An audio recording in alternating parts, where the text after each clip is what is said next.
नमस्कार दोस्तों, आइए सुनते हैं पौष मास 12वां अध्याय।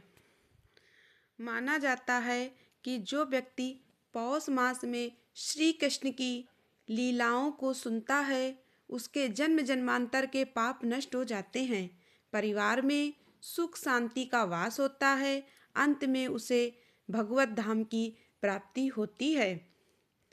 पौष मास के महात्म्य और श्री कृष्ण की लीलाओं का वर्णन भक्तों के हृदय में भक्ति का संचार करता है।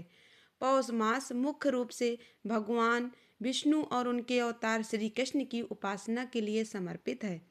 12वें अध्याय में अक्सर श्री कृष्ण की उन लीलाओं का वर्णन मिलता है जहां वे अपने भक्तों का उद्धार करते हैं और दुष्टों का दमन करते हैं।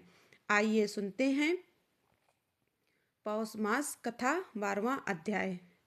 इस अध्याय में मुख्य रूप से अघासुर वध और ब्रह्मा जी के द्वारा बछड़ों का हरण की कथा का विस्तार है। कंस द्वारा भेजा गया अघासुर नामक दैत्य एक विशाल अजगर का रूप धारण कर रास्ते में लेट गया। उसका मुख इतना बड़ा था कि ग्वाल बाल उसे एक पर्वत की गुफा समझ बैठे और कौतूहलवश उसके मुख में प्रवेश कर गए।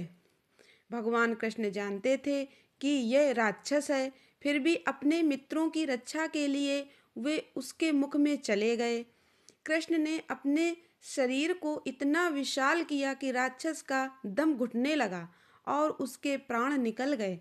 भगवान ने न केवल अपने सखाओं को बचाया बल्कि उस असुर को भी मोक्ष प्रदान किया।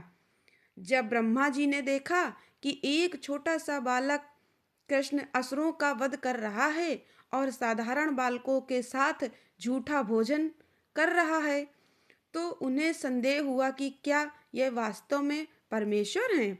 ब्रह्मा जी ने अपनी माया से कृष्ण के सभी सखाओं और बछड़ों को चुराकर एक गुफा में छिपा दिया। कृष्ण ने ब्रह्मा जी का अहंकार तोड़ने के लिए स्वयं को ही उन सभी बालकों और बछड़ों के रूप में प्रकट कर लिया। 1 वर्ष तक किसी को पता भी नहीं चला कि वे बालक असली नहीं बल्कि स्वयं कृष्ण हैं। इस अध्याय का सार यह है कि भगवान अपने भक्तों के प्रेम के वश में हैं। वे उनके साथ खेलते हैं, उनका झूठा खाते हैं और उनकी रक्षा के लिए किसी भी सीमा तक जाते हैं। पौष मास में इस कथा को सुनने से मनुष्य के अहंकार का नाश होता है और घर में सुख समृद्धि का वास होता है।